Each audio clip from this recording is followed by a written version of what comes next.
Olá, estamos no ar agora aqui pela TV Assembleia com mais um programa Personalidade, o programa feito para destacar aquelas pessoas, alagoanos ou não, mas que têm uma contribuição importante em Alagoas, principalmente os alagoanos. Nós vamos falar hoje com um desses alagoanos que tem uma contribuição inestimável, não é? É natural de Champreta, é escritor, advogado, membro da Academia Brasileira de Direito Civil, membro da Academia Alagoana de Cultura, membro da Academia de Letras e Artes do Nordeste, da Academia Maceiense de Letras, da Comissão Alagoana de Folclore, membro da Academia Nacional de Letras, do Portal do Poeta Brasileiro, sócio da Federação Brasileira dos...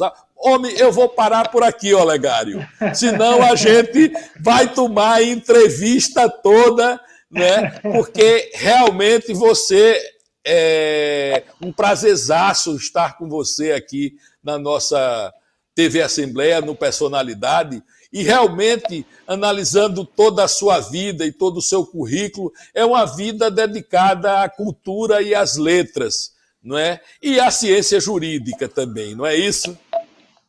É verdade. Meu amigo Paulo, é com satisfação que participo do seu programa. Há muito que nós já havíamos planejado esse momento e finalmente chegou. E é uma alegria poder reencontrar o amigo e dizer que a nossa amizade ela já é de longa data por dois motivos. Primeiro, porque tive o prazer de trabalhar com você lá na Secretaria de Estado da Cultura e você também ter relações familiares e parentescas aqui no município de Champreta.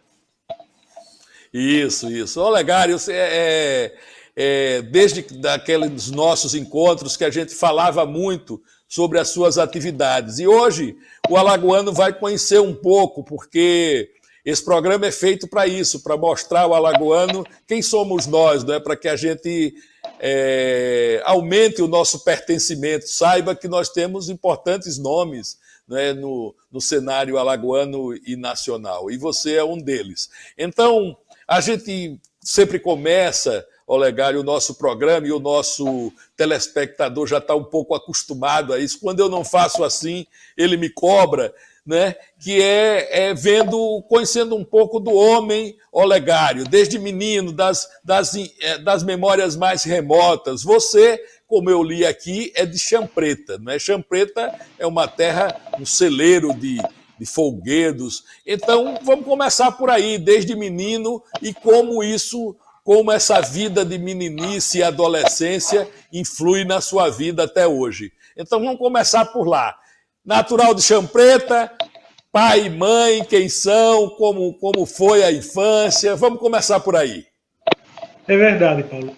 Tive a grata satisfação de nascer neste pequeno torrão das Alagoas, aqui na Zona da Mata, conhecida como Champreta, e de uma família muito ligada à terra, aos fazeres agrícolas.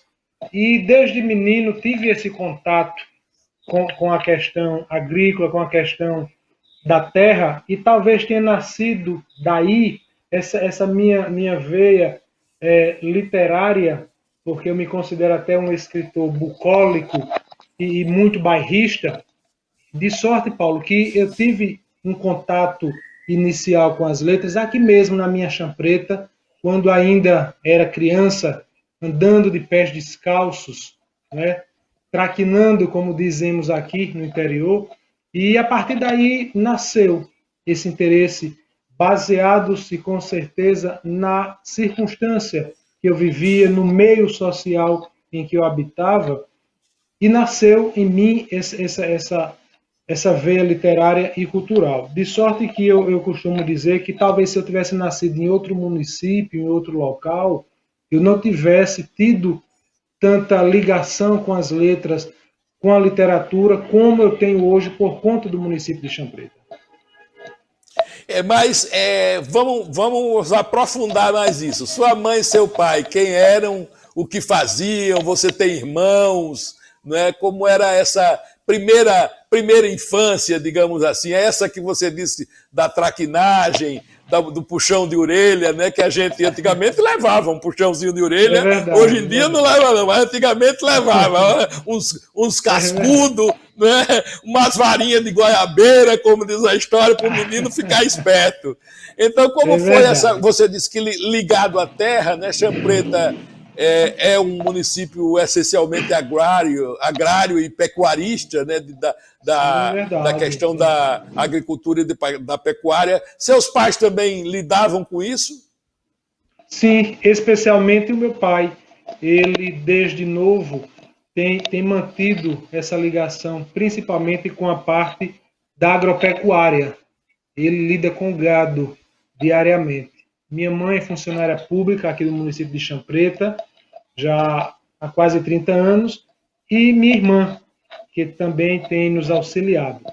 De sorte que essa como é o a nome minha dele, família. Olegário? Como é o nome deles? Vamos dizer o nome deles, né? Vamos lá. Pai.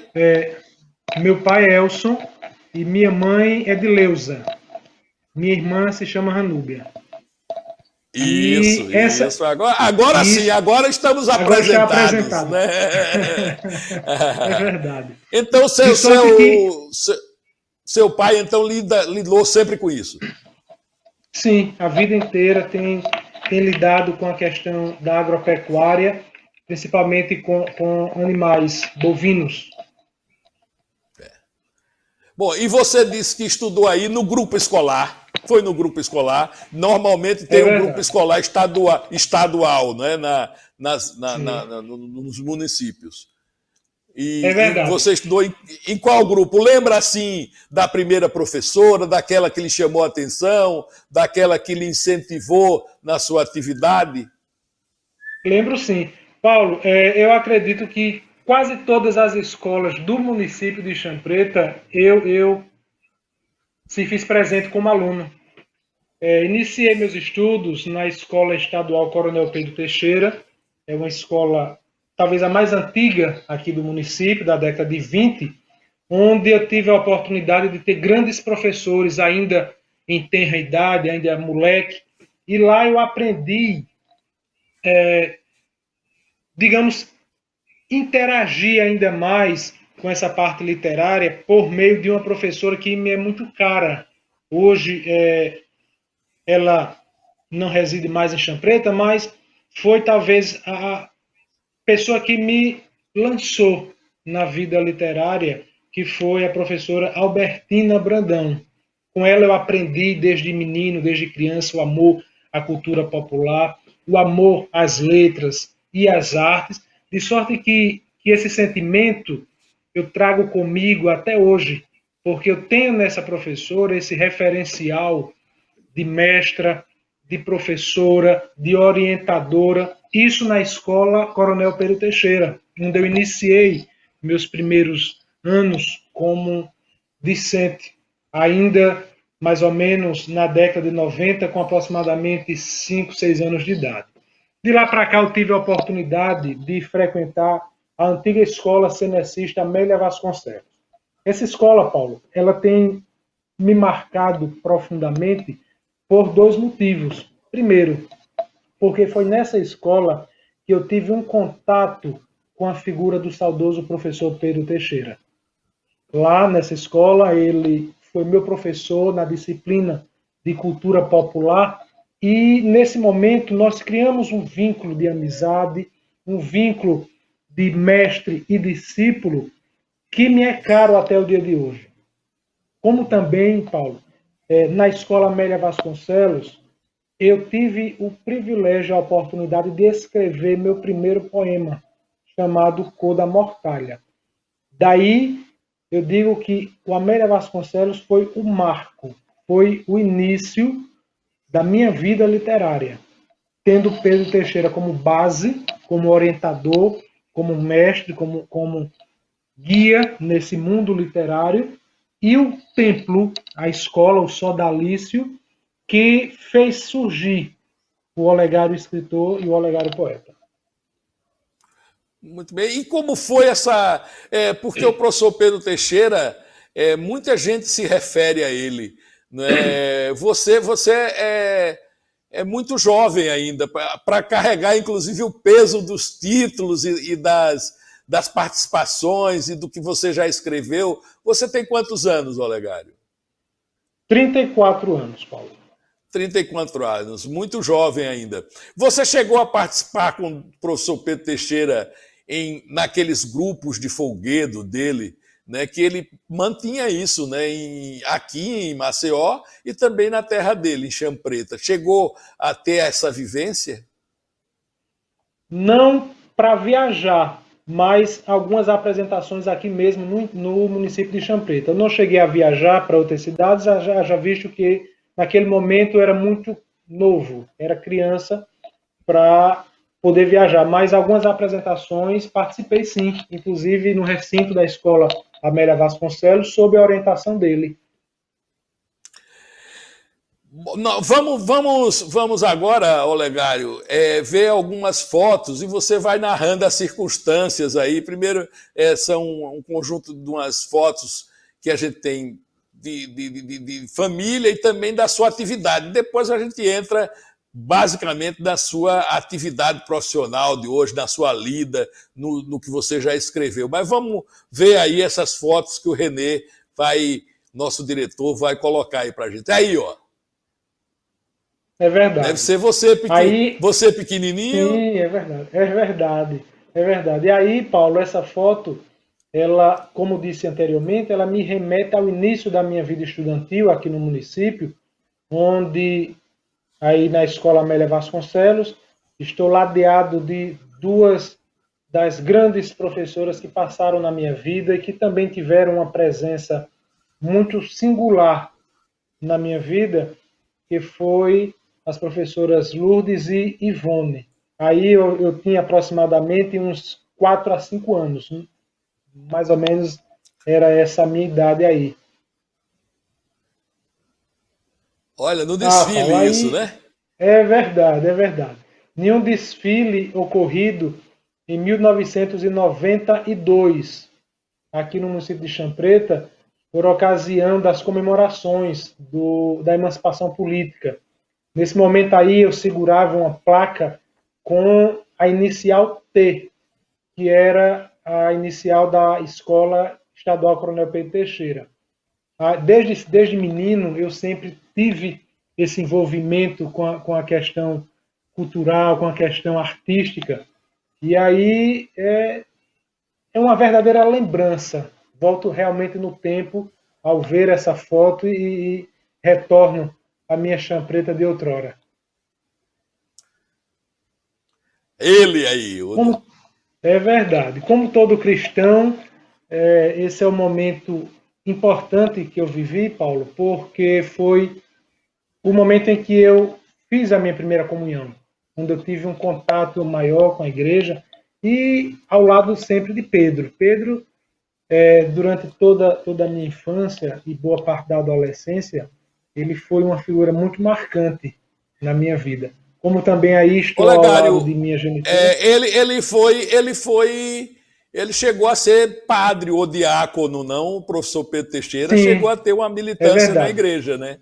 Na igreja, é verdade. Pedro, ele ingressou no seminário na década de 40, só que ele não chegou a ser ordenado, Paulo, porque se apaixonou por uma moça na época. Olha, e resolveu fugir do seminário, né? Fugiu do seminário e não voltou mais.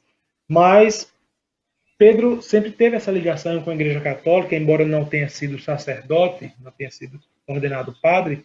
Pedro, ele chegou a ser ordenado diácono e foi o diácono aqui de Champreta por várias décadas, sendo nosso guia espiritual, nosso grande orientador espiritual aqui da Igreja Católica. E aí, nesse momento, na foto, ao lado dessa grande figura. A primeira comunhão, né? A primeira comunhão. É verdade. Ao lado, a sua mãe aí, né? Verdade, a minha mãe, Edileuza, Olha, que sempre tem estado conosco em todos os momentos de nossa vida. Eita, Paulo, essa foto me remete à minha ancestralidade, aos meus antepassados, à minha raiz aqui em Champreta. Essa foto aí, ela se deu, Paulo, na fazenda Jumbiá. É uma fazenda aqui que faz divisa com o município de Santana do Mundaú. E aí, se você observar bem, no meio tem um pangarezinho, um cavalinho com uma criança. Sou eu ao lado de meu avô materno, José Venceslau de Oliveira, tangendo, como dizem aqui, o matuto de Champeto, tangendo o gado, né? De sorte que, como eu lhe disse, minha infância teve essa ligação com a terra, com a questão agrária, a pecuária, de sorte que essa foto me traz recordações bastante emocionantes para mim, porque eu vivi esse momento. Ô, Legário, veja bem, voltando um pouco, volta aquela foto anterior lá. Você, quando a gente conversa sempre, você me fala muito com uma... Desculpa eu estar chamando você com essa intimidade, doutor Olegário. Nós somos amigos, Então, mas você fala muito sobre uma serra, a Serra Lisa. Ela aparece aí, não, né? No fundo, lá no fundo, aquele azul bem cinzento, lá no fundo. É a Serra Lisa. A Serra Lisa, a nossa popular Serra Lisa, Paulo, conhecida que dizem que como a Serra do Cavaleiro. Vocês disputam ela com altura, né? É mais alta do que tal, tem uma disputa aí, né? Existe a disputa com a Serra de Santa Cruz, lá em Mata Grande. É verdade. Muito bem. Só que, infelizmente, nós ficamos em segundo lugar. A Serra lá de Mata Grande, a Santa Cruz, ela tem 6 metros a mais que a Serra Lisa. E aí ficamos em segundo lugar. Mas a Serra Lisa, Paulo, falando já... Sim? Diga. Fale. Aproveitando o ensejo da foto e a Serra Lisa ao fundo, a Serra Lisa é o ponto turístico, é o ponto onde toda a Chã Preta ela é conhecida, principalmente fora de seus limites, principalmente por conta dessa serra, dessa paisagem natural, que a 862 metros de altitude permite o turista, o viajante, ver do cume lá da serra outras localidades. De sorte, Paulo, que a serra é o nosso cartão postal aqui de Chã Preta. Inclusive, aproveitando o ensejo, o seu amigo, nosso amigo em comum, Eliezer Seton, é champretense, recebeu o título de cidadão honorário no alto desta serra. Muito bem, muito bom, muito bom. Vamos para a próxima. Essa foto ela é mais recente, né? É a foto de minha formatura no curso de Direito, onde após muitas dificuldades, muitos percalços, consegui finalmente colar grau, né? Um filho de agricultores, de funcionária pública, consegui ingressar na universidade e colar grau em Direito. E aí, ladeado de amigos que conquistei durante a minha convivência na instituição, faço questão de citar o nome dos três: Aécio Júnior, Cláudio Almeida e Flávio Porfírio.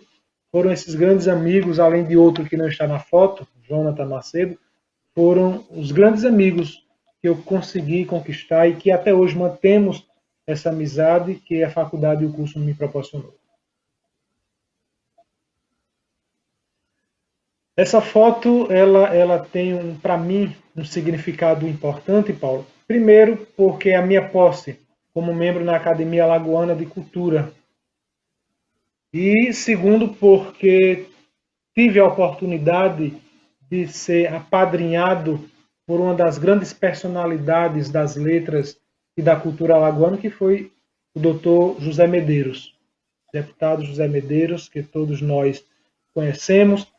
E eu costumo dizer que ele é meu padrinho na vida literária. Foi por meio dele que eu adentrei os umbrais da Academia Marcelense de Letras e da Academia Alagoana de Cultura.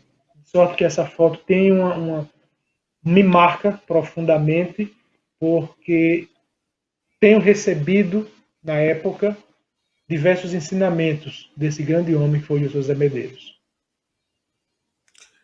Muito bem. O doutor Zé Medeiros, inclusive, foi secretário de Educação de Alagoas, secretário de Saúde, não é? É O verdade. doutor é uma figura exponencial para Alagoas, né? É verdade. Vamos entrar agora mais na tua atividade mesmo, não é? Que é uma atividade mais recente de advogado, mas uma atividade que me interessa bastante, atividade literária. Eu tive aí uma vez em Champreta, filmando uma cavalhada centenária que vocês têm aí, não é? Que é uma coisa maravilhosa, feita ainda nos padrões dos 12 pares de França, né? Feita com toda a ritualística. E eu me lembro quando eu estive lá, eu me baseei muito num trabalho que você escreveu sobre a cavalhada. Então você tem escrito com frequência sobre os temas de folguedo e sobre outros temas. Como tem sido a sua atividade, o seu labor literário? Né? Ele está circulando por onde? Ele está voando literariamente. Você anda voando literariamente porque plagas, como diz, porque plagas o Olegário anda voando literariamente. É verdade, Paulo. Recentemente eu tenho publicado meus trabalhos, principalmente no jornal Tribuna Independente, aqui do estado de Alagoas. Me permite até fazer o merchan aqui dos Claro, jornais que deve, deve. eu tenho divulgado minhas obras, Gazeta de Alagoas e o jornal O Dia. Você falando das plagas que eu tenho transitado com minhas obras literárias, ultimamente tive a oportunidade de publicar um artigo de minha lavra em um jornal da Academia de Letras de Açores, em Portugal, inclusive sobre a cavalhada, né, a convite do presidente daquela instituição. Encaminhamos nosso material, foi aprovado pela comissão da academia e tive a grata satisfação de, o mês passado, receber uma cópia da revista com o meu artigo, a revista portuguesa, né, de Açores, em Portugal, e isso muito nos alegra e nos orgulha por saber que o nosso trabalho, de alguma forma, está sendo valorizado. E aproveitando um gancho, Paulo, do que você falou sobre a cavalhada, há pouco eu pude ver o vídeo, a matéria que você fez sobre a nossa cavalhada, e uma coisa você falou agora bastante importante. A Champreta ela mantém essa cavalhada aos moldes medieval, aos moldes da época de Carlos Magno. A nossa cavalhada ela se diferencia das demais porque talvez seja uma das únicas cavalhadas ainda existentes em Alagoas que mantém toda uma ritualística portuguesa herdada dos nossos colonizadores. Como, por exemplo, me permita fazer esse comentário, como, por exemplo, não apenas as cores verde encarnado, mas as faixas que contém o nome dos cavaleiros de Carlos Magno, o nome de todos os pares de França. Porque no momento em que o cavaleiro ele está montado no cavalo, que está fazendo a encenação de todo aquele teatro medieval, naquele momento não é o cavaleiro José, o cavaleiro Antônio, mas ali está representado o cavaleiro parte França de Carlos Magno. Um Ricarte de Normandia, um Roel de Nantes, um Gui de Borgonha, enfim. Isso é o diferencial da nossa cavalhada, como você falou. Nós ainda hoje, há 106 anos, mantemos essa tradição que herdamos dos nossos colonizadores portugueses. Olha o livro aí, não é? O livro seu Duas lanças. Né, sobre a cavalhada. Sobre Essa a igreja cavalhada. aí é fantástica, porque é uma igrejinha que eles vão fazer uma saudação, não é isso? Antes de tudo, eles têm uma saudação ao santo padroeiro, se eu não me engano, é São Benedito, Aqui São Sebastião. São Sebastião. São Sebastião. São Sebastião. Então, eu me lembro muito bem que o mestre Bia ia na frente com a banda de pífanos, e quando chegava aí, nessa igreja que você colocou como capa do seu trabalho, faziam a saudação e começavam aquele... Realmente, como você disse, é muito emocionante, porque eu perguntei isso, eles assumem outros nomes, não é? Não são mais as pessoas simples ou fazendeiros, não, são eles ali, eles encarnam um personagem. O personagem, encarnam um exatamente. Personagem. É uma verdadeira falou, ópera Paulo, popular. É verdade, é verdade. Como você falou, existe um ritual chamado escaramuça. Esse ritual tem mais de 500 anos, pois foi trazido para o Brasil pelos portugueses, pelos cavaleiros lusitanos. E esse ritual, na verdade, é uma reverência ao santo padroeiro da cidade, onde antes de irem à pista de cavalhada, fazerem as suas apresentações, os cavaleiros se dirigem até a igreja matriz ou a igreja do santo patronímico, e aí fazem toda aquela reverência, retiram os seus capes, seus punhais, e numa reverência sob a batuta do mestre Bia, que é o grande tocador de pífano aqui da nossa região, sob a batuta de mestre Bia, encena-se aquele momento de reverência ao santo padroeiro. Em seguida, os cavaleiros se dirigem ao parque de cavalhada, onde lá se degladeiam-se. A diferença, Paulo, da degladiação dos cavaleiros hoje na cavalhada para a degladiação na época de Carlos Magno é que hoje o alvo é uma argola, né? Onde o cavaleiro, ao tirar aquela argola com a lança, ele recebe aquelas faixas de tecido envolto em panos, e ali representa a vitória daquele par de França. De sorte que, como disse anteriormente, a nossa cavalhada ela tem esse diferencial, não desmerecendo as demais, muito pelo contrário. A nossa ela mantém uma tradição centenária, onde há 106 anos, da mesma forma que aprendemos dos nossos colonizadores, mantemos até o dia de hoje. Não está ali José, não está ali o Antônio, o fazendeiro, o agropecuarista, não. Está ali, naquele momento, um par de França. Está ali um soldado, um cavaleiro de Carlos Magno, como você disse, encenando aquele momento épico em que aconteceu há quase 1.500 anos, na época do reinado de Carlos Magno. Olegário, agora, Champreta e essa região toda, e particularmente Champreta, não é só a cavalhada, ela tem uma série de outros folguedos. E você tem escrito também sobre isso. O que é que você podia destacar dessa força, particularmente da cultura popular champretense, né, que eu acho que deve-se muito à figura do Pedro Teixeira. Eu tenho essa... Claro que antes dele já havia, mas o Pedro ele foi um mantenedor desse tipo de atividade. O que é que temos mais em Champreta que pudéssemos dizer, que o Olegário possa dizer, não, aqui a gente tem um bom guerreiro, aqui... Diga aí, o que é que Champreta tem? Paulo, falar em Champreta é remeter à sua história ligada à cultura, ligada às tradições populares. É algo que está associado. Não há como dissociar Champreta da cultura e do folclore, né? Além da cavalhada, nós temos alguns folguedos que têm uma presença bastante forte aqui no nosso município, a exemplo do pastoril.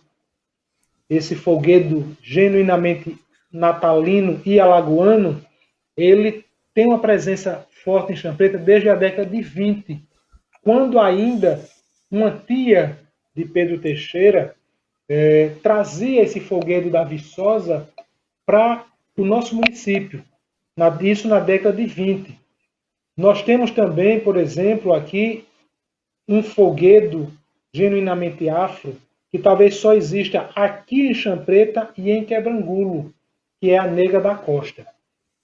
Esse folguedo com ligações africanas foi trazido por Pedro na década de 90 e hoje, segundo nossas pesquisas, essa manifestação folclórica só existe nesses 2 municípios, propriamente dito. Além do nosso Mas guerreiro, do tradicional guerreiro. sem querer lhe interromper, já lhe interrompendo, Olegário, também é dançado por homens, Aqui são porque em dançados por Quebrangulo é homens. dançado por homens, não é? Homens É pintados, verdade. né?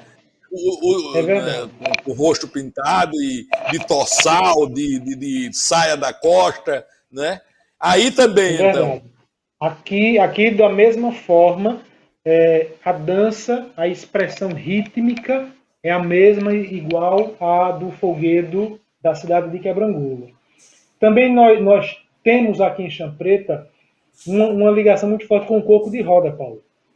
O coco de roda, que surgiu aqui na década de 10, no início da década de 1910, em um povoado da zona rural, chamado Barro Branco, que é Liga Viçosa e Champreta. E desde então é um costume, ainda hoje, em algumas localidades aqui da zona rural de Champreta, haver tapagem de casa, Paulo. Por incrível que pareça, ainda no século XXI, nós temos aqui em Champreta algumas tapagens de casa. Pessoas que não têm condição de comprar uma casa de alvenaria e moram na zona rural, continuam a tradição da tapagem de casa. E interessante que nessas tapagens de casa aqui de Champreta, ainda existe os chamados pagodes rurais, que nada mais é que o nosso coco de roda, onde o dono da casa, o proprietário, ele convida os amigos ali próximo da casa dele para, no início da noite, iniciarem o pagode, onde eles, pisando a massa, o massapê, o barro, começam a lançar o barro sobre a casa e, ao mesmo tempo, dançando o que nós chamamos de pagode, ao som de pandeiros. Isso é uma tradição ainda muito forte no nosso município, na zona rural. De sorte que Champreta tem essa ligação, essa veia cultural já há bastante tempo. E tivemos em Pedro o nosso grande expoente. Claro que Pedro herdou toda essa tradição, todo esse acervo da chamada Escola Folclórica de Viçosa, que inclusive é título do meu próximo livro, que já estou prestes a concluir, onde eu abordo essa temática, levando para Viçosa como o berço, como o nascedouro dessas manifestações genuinamente alagoanas. Só a título de adendo, Paulo, me permita falar ainda sobre a Escola Folclórica de Viçosa. Eu divido nessa obra, em capítulos, os 4 nomes que foram decisivos para que hoje Champreta e Alagoas tivesse essa força cultural, essa expressão do folclore, que foram as pessoas de Theo Brandão, Aloysio Vilela, José Pimentel Amorim e José Maria de Melo. Foram esse quarteto, foi esse quarteto que nós temos como fonte, como nascedouro dos estudos, das pesquisas, e que se hoje nós temos tudo isso registrado em livros, em obras, devemos graças, sobretudo, a essas 4 pessoas, e Pedro, que foi o grande continuador desse legado que nós herdamos da Viçosa. Então, tudo isso, por incrível que pareça, a força motriz de tudo isso estava em Viçosa, né, durante esse tempo. E a gente pode também falar de Viçosa de outro intelectual muito importante para o Brasil, né, e para Alagoas e para o mundo, que foi o nosso querido Otávio Brandão, né, que escreveu o memorável Canais e Lagoas e que andou Canais e o Lagoas. território alagoano todo. Com 18 anos, né, Otávio Brandão bateu o estado todinho, um verdadeiro aventureiro, né, um visionário. Né? Todos vocês bebem do Paraíba, não é isso? É verdade. Bebem Todos do nós Paraíba. nos regozijamos e bebemos as fontes caudalosas aqui do nosso Paraíba, sempre com suas manias de curvas, e que foi, é e continuará sendo um grande referencial para os nossos escritores e poetas da região. E um referencial não tão bom para a saúde, que é o famoso cistosoma. O Aldo Rebelo é que diz isso. Eu aqui, esse baço, ele bate aqui do lado e faz: esse baço aqui eu conquistei no Paraíba, tomando banho no Paraíba. Né? É verdade. Olegário, além desse... Vamos mostrar agora umas fotos desses livros, e você vai narrando aí também as situações e do que trata cada livro desse. Vamos lá, nosso diretor Renê. Banguê, Fornalha e Bagaceira. Foi o último livro que publiquei agora recentemente. Na verdade, Paulo, esse livro é um inventário dos antigos engenhos de açúcar que existiam aqui no nosso município desde meados de 1834, quando tivemos notícia do primeiro engenho que foi fundado em terras champretenses, que foi o engenho Bom Sossego, do coronel Afonso de Albuquerque Melo.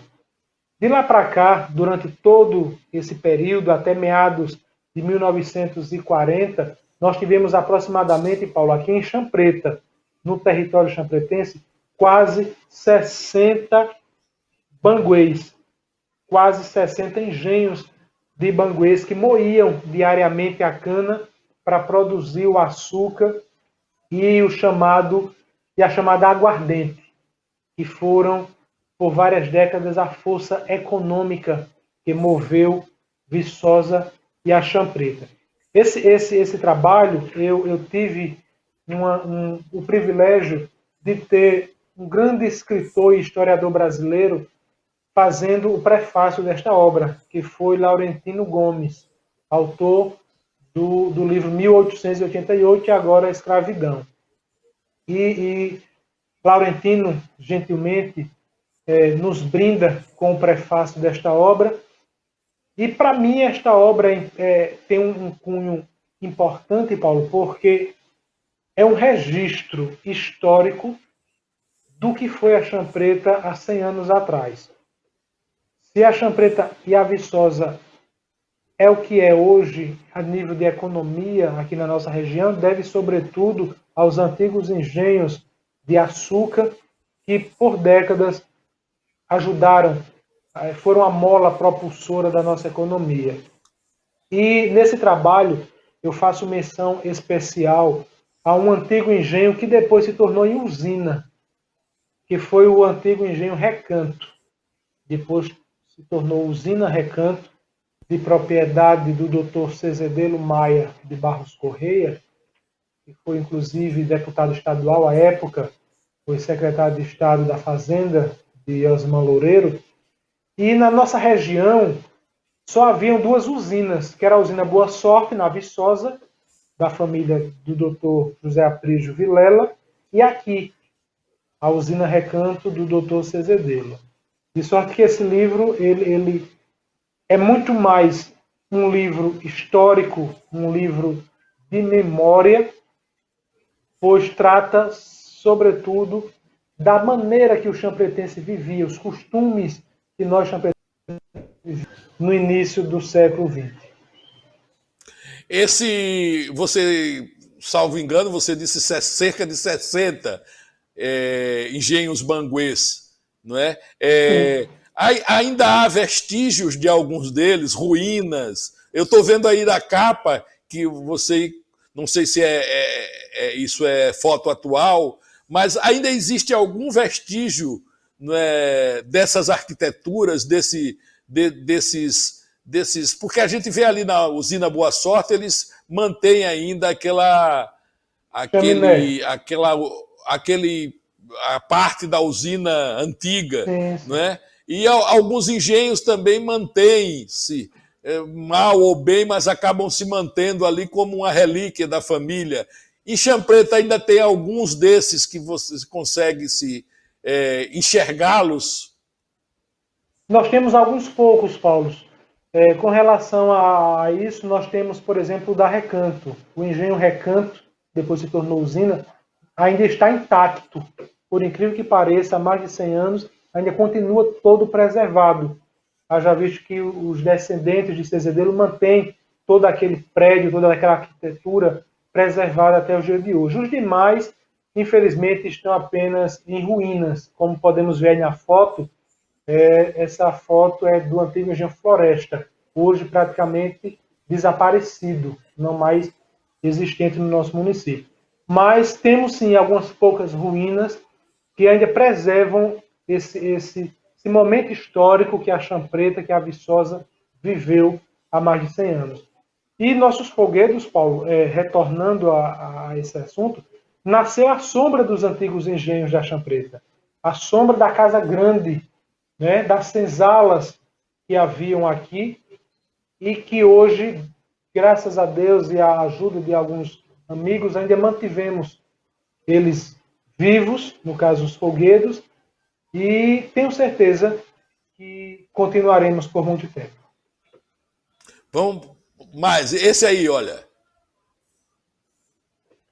Esse livro ele é comemorativo ao centenário de um champretense que chegou a ser diretor do maior colégio, da maior unidade de ensino de Palmeira dos Índios, que foi o Colégio Pio XII, lá em Palmeira dos Índios.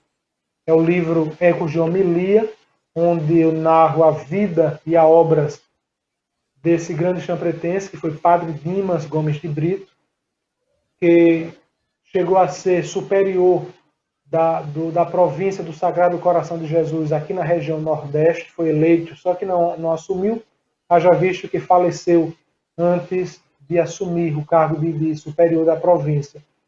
De sorte que, nos 100 anos de nascimento desse champretense, nós registramos as obras e a vida desse grande homem do clero alagoano e, sobretudo, um grande conterrâneo nosso, que teve uma contribuição decisiva para a educação na cidade de Palmeira dos Índios, ao lado do Monsenhor Macedo.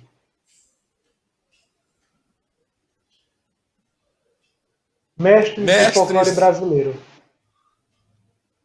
Esse livro, eu registro nele os grandes nomes do folclore brasileiro em todos os estados da federação, desde o Acre até o Rio Grande do Sul. Todos os estados do nosso país têm registrado os grandes nomes do folclore, seus grandes mestres. E aqui, em Alagoas, eu faço questão de mencionar que citei nesta obra figuras do Jaz de Theo Brandão, de Pedro Teixeira, Abelardo Duarte, José Aprígio Vilela e outras personalidades aqui de Alagoas que estão registradas nesta obra. Que, inclusive, concluí esse livro ainda quando estava trabalhando contigo lá na Secretaria de Estado da Cultura. Me lembro. Coletânea de poetas champretenses. Essa coletânea é um verdadeiro compêndio de todos os nossos vates que nós temos aqui em Champreta e que resolvi reunir numa homenagem a todos aqueles que não tiveram a oportunidade de ter seus trabalhos publicados, né? E que, por meio desta obra, eles têm a oportunidade de ter seus trabalhos divulgados e publicados. E, ao final, se você me permitir, eu gostaria de citar uma estrofe de um dos meus poemas que se encontra nesta obra. Ao final, não, pode já ir citando agora. Vamos lá. Uma pergunta, por curiosidade: alguma coisa do Paulo aí, do Paulo Duarte? Nós temos sim, seu tio Paulo Duarte. Porque ele era, eu tive contato agora com a família que me mandou, um excelente sonetista, não é? Eu não conhecia. Rapaz, é de uma densidade os sonetos dele que eu fiquei impressionado. Eu digo, olha, Paulo Duarte. Quer dizer, Papagaio come milho, periquito leva fama, como diz a história. Ele é que era o poeta e eu levo a alcunha, como diz a história. É verdade. Mas eu sou dizedor de versos, como diz a história. Mas diga o seu poema. Não conhecia a sua poesia, viu, Olegário? Tá aí, essa eu não conhecia, a sua verve poética. Eu queria, inclusive, depois que você mandasse, porque você sabe que eu tenho lá o outro programa, que é o Alagoas Arte e Cultura, e nele eu sempre abro com poemas. Então, depois você me manda pelo WhatsApp para a gente usá-los nas aberturas do programa. Vamos lá. Perfeito. Laços de Sangue. Esse poema foi escrito em 2005. Quando eu morrer, não contem aos meus inimigos. Guardem em segredo consigo a notícia que a muitos alegraria. Nem choro, nem vela, nem pesares ofertem a minha atroz partida. Somente aos meus poucos amigos falem, que me venham ver nesta última despedida. Só levo uma saudade, é das insanas horas de meus febris delírios, feito holocausto do próprio martírio, perseguido pelo fantasma de um homem cego. Vou-me embora para as terras ermas dos imundos bosques lançados na lama. É a alma de um pobre que na escuridão clama, ébrio do próprio ego. Permitam que eu leve comigo para as moradas do além esquecida lembranças de outrora vivida que para sempre enterrada jaz. Neste sombrio instante de êxtase, meus desgostos, soluços e gritos ecoem para muito além do infinito, saudades que não voltam mais. Maravilha, que maravilha, que maravilha. Não vamos ficar só nesse, não. Vá pensando no outro aí, que daqui a gente termina o programa, então, com outro poema. Agora eu gostei. Chegou na minha praia, como diz a história. Chegou na minha praia. Ainda temos mais fotos, Renê? Temos essa aí, sim. Esse daí foi meu primeiro livro, Paulo. Cônego Jatobá, um apóstolo em Viçosa. Também escrevi, por ocasião do centenário de nascimento desse grande sacerdote católico, que a Viçosa tem uma ligação. Eu acho que todo viçosense conhece ou já ouviu falar no Cônego Jatobá. Tem uma história para contar ligada a esse grande padre, que não é alagoano, veio de Pernambuco, veio de Pesqueira, e que desde a década de 40 permaneceu em Viçosa até o seu falecimento em 96. Foi professor do antigo colégio de Assembleia e, inclusive, foi professor de um grande poeta nosso aqui de Champreta, que foi Paulo Duarte Cavalcante. Paulo foi aluno do Cônego Jatobá quando cursava o ginásio no então ginásio de Assembleia em Viçosa. Todos esses detalhes, essas informações biográficas e históricas a gente registra nesta obra que eu tive a oportunidade de fazer inicialmente em 2012. Desculpa. Pela prumada, como a gente fala no popular, pelo prumo da sua produção, a prumada da sua produção, a gente nota que ela é uma produção mais de memorialista. Você tem especial cuidado com isso, Olegário, com a memória, porque a gente sabe que a memória às vezes é tão esquecida, né? Isso, por isso que esse programa também eu acho que é importante para Alagoas, porque a gente vai mostrando essas pessoas e quem são essas pessoas. Por exemplo, algumas dessas pessoas que você fala em seus livros aí, eu não os conhecia, como o Padre Jatobá, né, como Padre Dimas, essas outras pessoas que foram importantes para a formação alagoana, né? Então, você diria que a principal ferramenta do seu trabalho, a principal amálgama do seu trabalho, o principal barro do seu trabalho é o memorialismo, é registrar, esse é você persegue isso, persegue o registro? Sem dúvida, Paulo. Minha preocupação, sobretudo, é tentar obras, a nossa história, os nossos e quase nisso, claro, diversos personagens que contribuíram durante a sua vida para o engrandecimento e o progresso da nossa região. Olegário, eu noto que toda pessoa que escreve, todo escritor, mesmo os memorialistas, acabam se encantando um pouco também pelo romance, né, que é um estilo muito praticado. Por exemplo, Jorge de Lima, poeta, escreveu romances.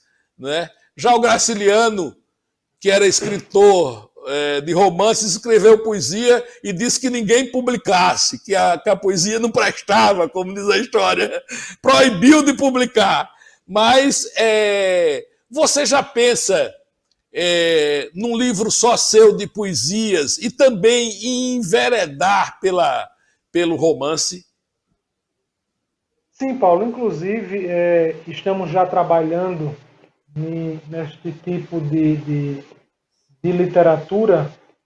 E aqui eu já vou adiantar para você e para seus telespectadores que eu acredito que em meados do próximo ano, se não no meio do ano, mas no próximo, estaremos lançando o romance Cais do Valongo. É um romance que eu já tenho trabalhado desde o início deste ano e estamos adiantados em algumas coisas. Espero que, quando do lançamento dele, o público alagoano goste desse novo estilo que pretendo adentrar. Isso. A gente também, além do romance, né, a gente tem muita história para contar. Né? O nosso cinema, eu acho que precisa um pouco mergulhar também nas coisas do interior, nas coisas, né, dos nossos municípios, nas grandes histórias. E Champreta, sem dúvida nenhuma, tem algumas dessas histórias. Você lembra, assim, alguma história, ou que seja ficcional, mas aquelas histórias que embalam à noite a memória popular, né? A memória das porteiras de fazenda, a memória das calçadas, né? Quando se podia e se andava nas calçadas ouvindo coisas. Que figuras eram faladas e lembradas nesses encontros champretenses? E ainda hoje, né, essas figuras, eu acho que devem ter várias delas por aí. É verdade. Mais uma sobressai pelo fato de, eu acredito que todos os champretenses têm um conhecimento, uma relação que, inclusive, nós ouvimos desde criança a história de uma porca sem cabeça. De uma porca sem Nossa. cabeça. É, verdade. E, vez ou outra, aparece ainda pelas vielas aqui da nossa Champreta. E aí, essa lenda, ela tem uma força aqui com todos os champretenses, porque talvez seja a mais forte, a mais que marca a história de todos nós desde criança. Nós nascemos ouvindo que existe uma porca sem cabeça que próxima à meia-noite sai pelas ruas escuras aqui de nossa Champreta, para que as crianças não fiquem tão tarde da noite na rua. Então, diversas outras lendas há, mas essa é a que marca, que realmente está no imaginário do nosso povo, no imaginário popular. Olegário, você falou do romance.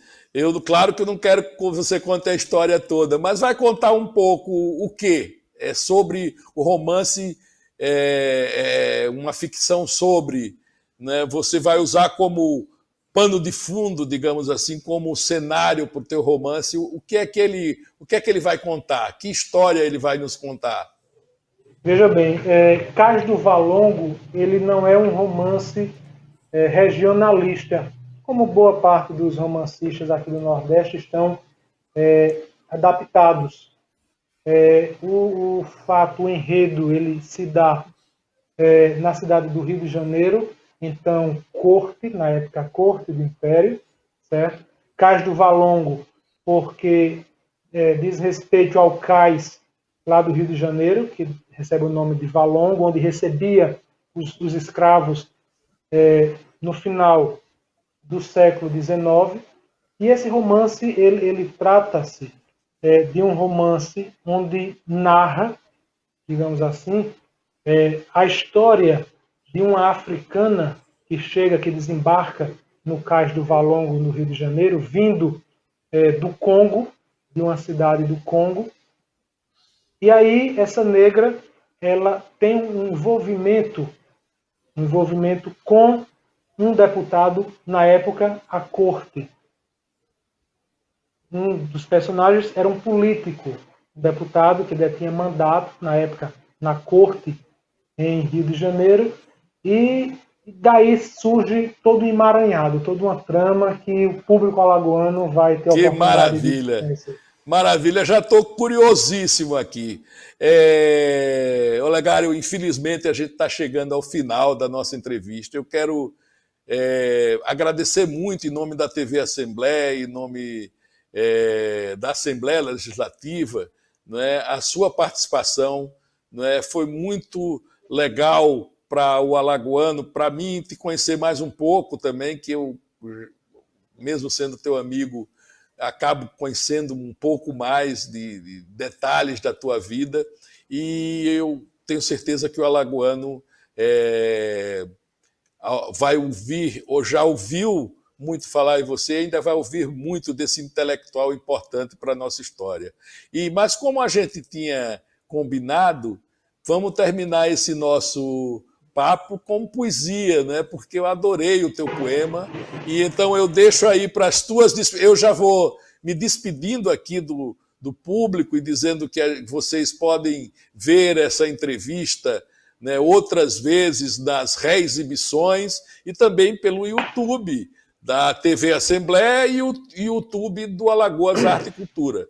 Nesses dois locais você pode ver nas redes e ver durante a semana na TV Assembleia, canal 7, né, da NET. Você pode colocar lá que vai ser reexibido. Começa a exibição um sábado e ela se prolonga semana fora.